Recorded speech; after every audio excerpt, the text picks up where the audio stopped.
તો આ તરફ અમરેલી જિલ્લામાં પણ ધોધમાર વરસાદ વરસ્યો। લીલિયા રાજુલા પંથકમાં ધોધમાર વરસાદ, રાજુલા શહેરના અલગ અલગ વિસ્તારમાં ધોધમાર વરસાદ વરસ્યો।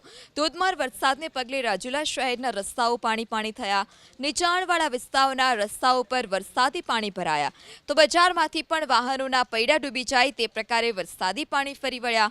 રાજુલાના ડુંગર, કુંભારિયા, છતડી, હિંડોણા અને જૂની માંડરડી સહિત વિક્ટર, ખેડા, ચાંચ, કથિવથર સહિતના ગ્રામ્ય વિસ્તારમાં પવન સાથે ધોધમાર વરસાદ।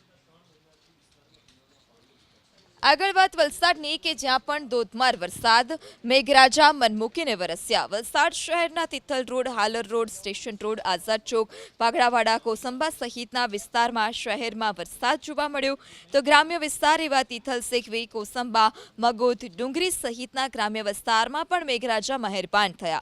કાળા ડિબાંગ વાદળો વચ્ચે વહેલી સવારથી વરસી રહેલા વરસાદથી અલગ અલગ વિસ્તારમાં વરસાદી પાણી પણ ભરાયા તો કેટલાક લોકો રેનકોટ અને છત્રીનો સહારો પણ જોવા મળ્યા। દિવસ દરમિયાન કોઈ પણ વિસ્તારમાં અલગ અલગ વિસ્તારમાં વરસાદ જોવા મળ્યો, ક્યાંક ધીમી ધારે તો ક્યાંક ધોધમાર પવન સાથે વરસાદ જોવા મળ્યો। આ તરફ તિથલ દરિયાકાંઠે પણ પવનની ગતિ તેજ જોવા મળી। ભારે વરસાદને કારણે દરિયામાં ઊંચા મોજા પણ ઉછળ્યા। દરિયામાં ભારે કરંટ જોવા મળ્યો જેથી સ્થાનિક પ્રશાસને લોકોને દરિયાથી દૂર રહેવા પણ અપીલ કરી છે। આગળ વાત કરીએ તાપી નવસારીની કે જ્યાં પણ લાંબા વિરામ બાદ મેઘરાજાનું આગમન થયું છે। વ્યારા શહેર સહિત આસપાસના વિસ્તારો અને વાલોડ તાલુકામાં વરસાદ વરસતા સમગ્ર પંથકમાં ખુશી જોવા મળી। વ્યારાના મુખ્ય વિસ્તારો જેવા કે સ્ટેશન રોડ, મિશન નાકા અને ચકાત નાકા સહિતના વિસ્તારમાં ધીમી ધારે વરસાદ વરસ્યો।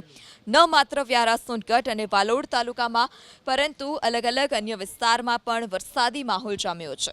વાલોડ ગામની હાઈસ્કૂલ નજીક અલગ અલગ વિસ્તારમાં વરસાદ વરસતા સ્થાનિકોમાં ખુશી જોવા મળી। ખેતી પર નિર્ભર આ જિલ્લામાં લાંબા વિરામ બાદ વરસેલા વરસાદને કારણે ખેડૂતોના ચહેરા પર સ્મિત આવી ગયું। નવસારીની વાત કરીએ તો નવસારી જિલ્લાનું વાતાવરણ પણ વહેલી સવારથી બદલાયેલું જોવા મળ્યું છે।